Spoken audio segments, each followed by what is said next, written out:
Hoy vamos a ir con un comienzo distinto de Buen Día, porque tenemos como invitado a uno de los titulares de los 3 poderes del Estado, con el presidente de la Cámara, de la Corte Suprema de Justicia de Tucumán, Daniel Pose, con quien ya mismo vamos a empezar esta entrevista. Buen día, Daniel, ¿cómo le va? Buen día, ¿cómo andan ustedes? Gracias por visitarnos y por acompañarnos. No, muchas gracias por la invitación. No, bueno, nuestra intención era poder dialogar con usted. Hay varios temas de relevancia pública, de importancia, que nos gustaría tener su voz, su explicación, como por ejemplo esta suerte de polémica que se armó a partir del retraso en la implementación del Código Procesal Penal. ¿Cómo observa ahora la justicia esta situación y qué espera hacer de acá en adelante? Mire, con respecto al Código Procesal Penal yo quiero aclarar una cosa, porque por ahí las informaciones o quien emite opiniones no conoce, digamos, ¿no? Nosotros hemos sido los impulsores de esta reforma. No sé si ustedes se acuerdan, o bueno, por ahí cuento cómo surgió esto. Surge de una acordada de la Corte que pretendía implementar un plan piloto en la ciudad de Concepción en el año 2012. Claro. A partir de ahí, y como consecuencia de numerosas críticas que se efectuaron en ese momento, referido a que por acordada no podíamos avanzar en este instrumento, a pesar de que otros lugares del país se lo había efectuado de esa manera, nosotros le dijimos a la legislatura que convoquen a una comisión de interpoderes, cosa que efectivamente se hizo. Quiero señalar que la legislatura trabajó muy bien, que convocó en forma amplia a numerosos sectores, que efectivamente, digamos, hubo una participación de todo lo que sería el estamento jurídico y además más amplio que eso todavía. Y se llegó a concretar para mí, a mi criterio, digamos, una muy buena reforma del Código Procesal Penal. Esta reforma ha sufrido efectivamente, digamos, retrasos. Tienen que ver con situaciones, algunas imputables al Poder Judicial, efectivamente. Nosotros tenemos responsabilidad en algunas de las demoras, sobre todo en el marco de la concreción de reformas edilicias que tuvimos que hacer en la ciudad de Concepción, donde no es muy fácil encontrar inmuebles. Los que conocen la ciudad de Concepción saben perfectamente que la dificultad que tiene esta ciudad, porque ha crecido mucho y porque no hay inmuebles aptos. Entonces nosotros ahí habíamos alquilado un inmueble para poder empezar el plan piloto. Después ese inmueble resultó que no tenía o no daba las condiciones para este plan, que requiere reformas porque hay que hacer salas de audiencias, que requiere una alcaidía muy importante donde van los presos, etcétera. Tuvimos que entonces pensar en nuestro viejo edificio de tribunales y empezar a reformarlo a ese edificio. Esto, sin duda, digamos, es una cuestión de responsabilidad del poder, digamos, y en este caso puntualmente de la cabeza del poder, y nos hacemos cargo. Claro. Y por otro lado, digamos, empezamos también con las capacitaciones este año, un poco atrasados, pero ya está, digamos, todo eso en proceso. No obstante eso, si hubiéramos concretado en tiempo y forma todo esto, la reforma del código es mucho más profunda que eso. Es una reforma, yo diría, cultural. Y además hacen falta, digamos, muchísimas leyes complementarias que aún no están dictadas, que esperamos que ahora se empiecen a dictar, y decisiones por parte del Poder Ejecutivo, como por ejemplo concretar la designación del Ministerio Público Fiscal. Claro. Porque acá se pasa de un sistema acusatorio que tenemos ahora a un sistema acusatorio pleno o adversarial, donde hay dos partes que litigan, digamos, y un juez imparcial. Estas partes tienen que tener jefes distintos, tiene que haber un Ministerio Público Fiscal, acusador, y un Ministerio Público de la Defensa, con jefaturas distintas, con instrucciones distintas, con iguales, digamos, armas para poder efectivamente llevar a cabo un proceso racional. Esto aún no tenemos. no se ha tampoco dictado una ley sobre la constitución del Tribunal de Impugnación, que sería una suerte de Tribunal de Casación Penal. Yo sé que estos son términos jurídicos, pero, y que son muy complejos por ahí, digamos, que la gente lo entiende. Pero son diferencias sustanciales en la manera en que se van a llevar adelante los procesos. Claro, además, en realidad, digamos, es un cambio de paradigma jurídico porque la estructura organizativa del propio tribunal cambia. Se arma una oficina de gestión administrativa, que también es una cosa que tenemos pendiente y que es una responsabilidad también que hay que asumirla por parte del Poder Judicial.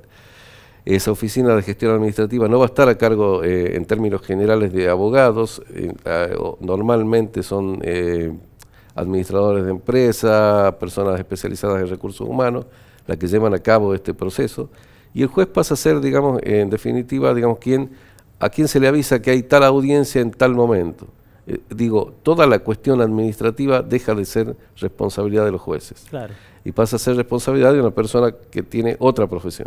Esto en el mundo jurídico implica un cambio muy, muy importante. Claro. Por supuesto, todos estos cambios que son importantes, que yo vuelvo a decir, nosotros avalamos, estamos absolutamente conscientes de que es muy bueno y de que hay que ir para adelante, generan ciertas resistencias naturales, normales, que hay que ir venciendo. Y ahora, bueno, en el último episodio fue un episodio en realidad de confusión, porque se vencía el término para implementar, digamos, para que prórroga, comience, para que comience el plan. Sí. Y la Corte tenía facultades por el 405 de la ley, digamos, que son las cuestiones complementarias, tenía facultades para prorrogar, de hecho ya lo había hecho alguna vez en marzo del 2017, pero nosotros entendíamos que a pesar de que era un acto legal, absolutamente legal, que estábamos facultados, ahora ya se eliminó este artículo con la última reforma que produjo la Cámara. Sí. A pesar de que era un acto legal, nosotros entendíamos que había que legitimarlo y que quien tenía la facultad de legitimarlo, que políticamente, quiero decir, era la legislatura, y por eso le enviamos la nota. Claro, Estas son las explicaciones que sí, yo creo que hay que dar, porque me parece que lo demás es todo como se generan demasiados ruidos y expectativas sobre temas que no lo Ahora, son. por eso, de pronto algunos legisladores del oficialismo puntualmente criticaron con dureza a la Corte. Usted hace un mea culpa de alguna manera de lo que le cabe a la Corte, pero desde la legislatura directamente apuntaron toda la responsabilidad sobre el Poder Judicial y dijeron que el Poder Ejecutivo y el Poder Legislativo habían impulsado esta ley, cosa que usted aclara ahora que no fue de esta manera, pero con una crudeza por ahí poco frecuente, ¿no?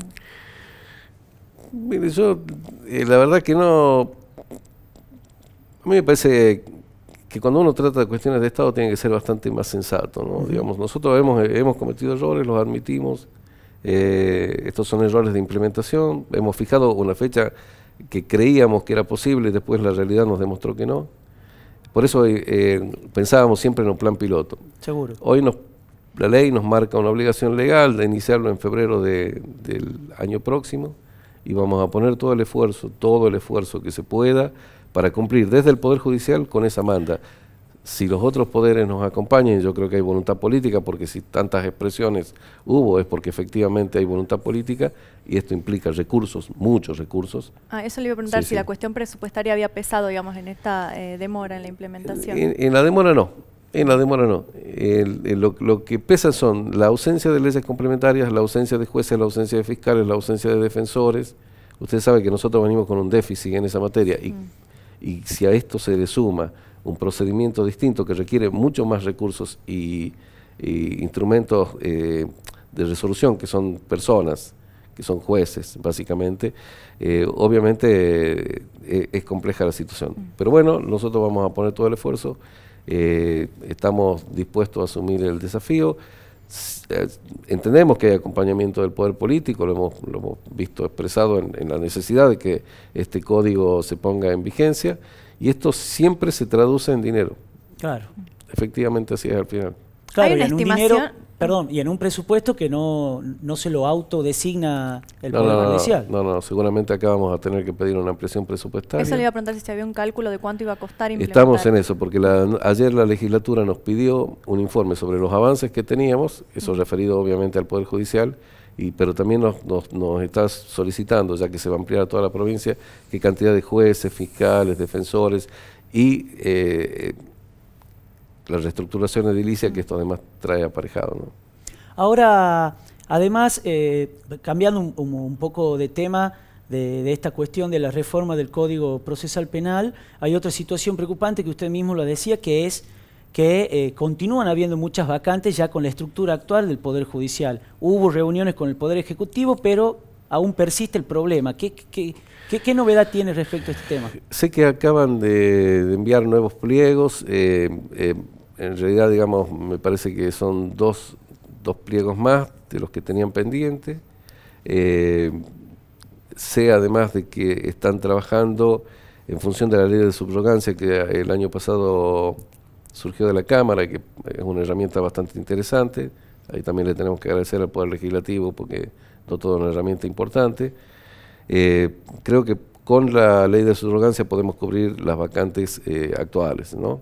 Y hacerlo rápidamente. Así que ahí, bueno, también se trata de que el CAM eleve las nóminas. Yo creo haber pedido hace un tiempo al CAM, digamos, que eleve las nóminas de determinados juzgados que están vacantes, a los efectos de que el Ejecutivo sigue el procedimiento normal, que es de esa lista elija un miembro que no puede estar más de 2 años como juez. Claro. Y después ese nombre va a ser validado por la legislatura. Ahora, siempre, lamentablemente, en la sociedad, hablábamos los otros días, salvando todas las distancias, con el titular de turismo de la provincia, se había instalado el mito de que Tucumán, y recalco el mito de que Tucumán era una provincia solamente de paso, cuestión que según el titular de turismo se fue modificando. Lamentablemente también hay otro mito o decir en la calle que en Tucumán la justicia está absolutamente desdibujada, es lenta y no termina siendo justicia propiamente dicho. ¿Qué responde usted a esta situación que vivimos en la provincia? Mire, o a este sentir de una parte de la sociedad. Sí, yo lo que vengo de una reunión de Junta Federal de Corte, nos juntamos todos los vocales de corte del país, habitualmente, en este caso fue en Santa Fe. La situación de la justicia es idéntica en toda la Argentina y le diría idéntica en toda Latinoamericana. No me quiero extender al mundo, pero cuando uno camina también por algunos lugares que parecería, digamos, donde las respuestas judiciales son mucho más rápidas, etcétera, también observamos, digamos, conflictos. La conflictividad social aumentó notablemente. Temas que jamás hubiera abordado el Poder Judicial, hoy lo tiene que abordar. Y efectivamente también hay una respuesta lenta. Por eso estas reformas de códigos procesales lo que tienden básicamente es a brindar una respuesta más ágil. Es cierto que el Poder Judicial se quedó en el tiempo, en muchos casos, con lenguajes complejos, con trámites complejos, con cosas que la gente no entiende, y la verdad es que los jueces tienen que ayornarse. El lenguaje no tiene que ser críptico, tiene que ser claro, tenemos que ir a procesos orales donde la gente entienda lo que está pasando y salga con una solución. Claro. Esto es real. Ahora, de que hay desconfianza, y yo diría, yo no iría a un hospital o a un sanatorio si sé que voy a morir. Claro. Y los números de litigio aumentan. Tucumán tiene una tasa de litigiosidad enorme. El país es un país litigioso. Claro, pero la tasa de litigios no se condice con la tasa de resolución de esos. Tenemos el caso Levos, muchos casos claro, que pasan muchísimos años hasta que terminan exactamente, teniendo yo lo que me refiero básicamente, si usted desconfía de un sistema, usted no entra. Si usted dice, acá voy a ir a este hospital y seguramente no me van a atender tan mal que voy a terminar peor que como entré.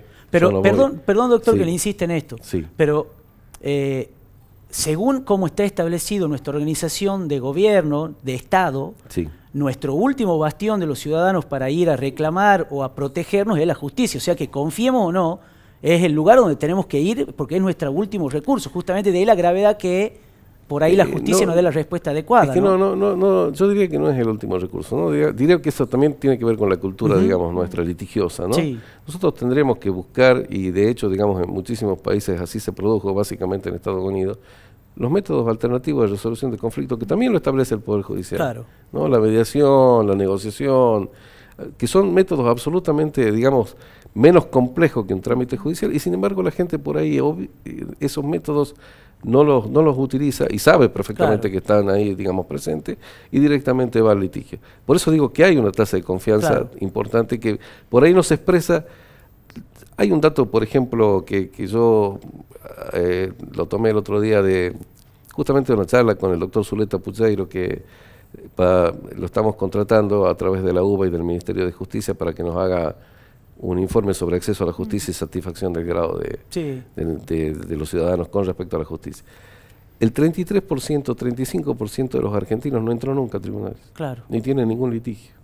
Es un porcentaje alto. Altísimo. Claro. Y sin embargo, también cuando uno ve que el resto entró a tribunales, es más alto aún ese porcentaje. Seguro. Es un país muy litigioso. Y que en todo caso hay algún grado de confianza porque acuden a ver si resuelven sus problemas. Problemas que evidentemente no obtuvieron respuestas en los otros poderes. Por eso le digo, la conflictividad social es mucho mayor. Problemas ambientales que jamás hubieran, digamos, recurrido a la justicia. Seguro. Porque hubieran ido a la municipalidad, etcétera. Ahora, digamos, la gente recurre a la justicia, con acciones incluso colectivas, donde se nuclean a muchísima gente, etcétera. Hay una modificación de la demanda social y por supuesto que el Poder Judicial tiene que ponerse al día, tiene que atenderla, tiene que mejorar, tiene que ser más rápido, eso está claro. Otro de los temas que estamos viendo, que la justicia está muy pendiente ya con resoluciones y todo, es la crisis carcelaria. Sí. ¿Qué más se puede hacer para tratar de ir resolviendo esta situación? Y yo diría, mire, nosotros el único mecanismo... Hoy, perdón, disculpe doctor, entre paréntesis, recién en la madrugada se fugaron 5 internos más del Roca también, sumado también de alguna manera a esta situación, ¿no? Sí. Mire, la crisis carcelaria, el otro día hablando con el ministro Maley, él tiene razón, es una cosa no atendida durante 50 años. Claro. Probablemente, efectivamente sea así, ¿no? Hemos visto pasar gobiernos y nosotros intervenimos a partir de un pedido de 2 fiscales después de la muerte de 2 jóvenes en la comisaría de Yerbabuena. Claro. A partir de ahí dictamos una sentencia, que es un habeas corpus correctivo. Venimos tratando de que la sentencia cumpla la manda judicial, que es que no haya presos en comisaría. Lamentablemente se incrementa el número de presos. Porque esto produce un enorme desgaste, no solo, digamos, no solo porque las condiciones de las comisarías son inhabitables, la del penal de Villa Urquiza también, para cualquier persona, para cualquier ser humano, sino que además le genera un enorme problema a la policía, porque la policía no está para cuidar presos. Seguro. Porque le genera un enorme problema y conflictos con los vecinos. Claro. Entonces, digamos, la verdad es que este es un tema que tiene que resolverse. Yo no voy a decir que es responsabilidad del Poder Ejecutivo actual, es una responsabilidad que viene en el tiempo, pero bueno, a uno le toca los problemas. Seguro. Y hay que ver cómo se los resuelve. Claro. En el subsistema penal hay 2 responsabilidades del Poder Ejecutivo que son clarísimas y que lamentablemente la justicia lo único que puede hacer es señalarla e intimar a que se resuelvan. Una es el tema de la seguridad cuando el sistema de la policía, ¿no? Que es la policía preventiva. Claro. La policía que tiene que estar en la calle, que tiene que evitar los hurtos, que tiene que evitar los robos. Eso es una responsabilidad del Poder Ejecutivo. Y el sistema concluye, después de pasar por todo el proceso judicial, con la responsabilidad de nuevo del Poder Ejecutivo con respecto a los encarcelados. Nosotros lo que podemos hacer es instar, lo venimos haciendo a través de esta sentencia.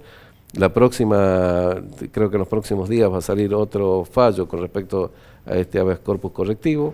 Hemos tenido una audiencia hace poco con la gente del Ministerio de Seguridad, con la gente del CIPROSA que está controlando permanentemente la situación de los presos. Estamos pidiendo que se le brinde comida, porque eso, digamos, hay presos que son trasladados, habitualmente los familiares les llevan la comida. Claro, que están en comisarías, claro, habitualmente. Pero cuando se lo traslada de Capital a Aguilar ya se complejiza mucho, o a cualquier otro lugar del interior. Por eso digo, es una situación compleja y se resuelve solamente con voluntad política, haciendo una nueva unidad penitenciaria, pensando en una unidad penitenciaria para muchos años. Nosotros estamos tomando como índice de prisionerización para el 2020, 3.000 personas detenidas. Estamos a 2 años, hoy tenemos 2.000, calculamos que en 2 años más va a haber 3.000 personas. Lamentablemente, porque la verdad es que esto no es un dato, por supuesto, agradable. ¿Cree que este proyecto para remozar de alguna manera el ex Arsenal y alojar allí a los detenidos es viable? ¿Podría funcionar? Mire, cualquier cosa mejor que una comisaría hoy. Cualquier cosa. Por supuesto que nosotros vamos a controlar que sean condiciones aptas, pero hoy en la comisaría son piezas muy reducidas, si hay 30 personas en ese espacio, con la carga de conflictividad que eso trae, ¿no? La verdad que pobres policías que están hoy trabajando en esas condiciones. Ahora, doctor, lo último y lo desocupado. Pobres detenidos también. Sí, los detenidos, claro. Usted decía, hay 2 cuestiones que caben, 2 responsabilidades propias del Poder Ejecutivo, tal cual como usted lo dice, es así. Una es la preventiva de la policía, otra después la que tiene que ver con el alojamiento de los detenidos. Exacto. Pero desde el Poder Ejecutivo a veces se dice que ellos detienen a los presuntos delincuentes y que después salen rápidamente sin que la justicia logre mantenerlos retenidos justamente. Sí. Además, una situación que se profundizó ahora con esta medida que se pronunció la justicia en contra de la prisión preventiva en 2 casos puntuales, ¿no? Sí, que son, digamos, resoluciones de la Cámara de Apelaciones. Así es, la de la Cámara de Apelaciones, sí. Sí, sí. Bueno, eso todavía, digamos, no agotó la vía... Sí, la vía judicial, digamos. Sí.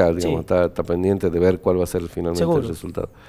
Mire, yo creo que los jueces hacen lo que tienen que hacer, ¿no? O sea, usted sabe cuando el sistema está colapsado, no sé dónde le pondríamos a los presos, en la Plaza Independencia. La verdad que es complejo, ¿no? Para un juez. Porque el juez tiene la obligación legal, por este código nuevo, el código procesal que está vigente parcialmente, este código del que estamos hablando, de velar por la integridad del preso. Claro. Una obligación legal. Claro. De mandarlo a lugares aptos. Bueno, los jueces de todas maneras están deteniendo. Claro, y los fiscales están haciendo toda la actividad. Y se rigen por lo que dice la ley. Y se rigen por lo que dice la ley. Claro. O sea que estamos en una situación donde ninguno de los 3 poderes del Estado puede digamos, hacerse el distraído, el tonto. Cada uno tiene que asumir su responsabilidad. En todo caso lo tendremos que asumir en conjunto, pero esto es un dato concreto y claro de la realidad. ¿Se ha notado en la justicia el aumento de la violencia de género, de la violencia contra la mujer, de acuerdo a los últimos casos que hemos venido viendo?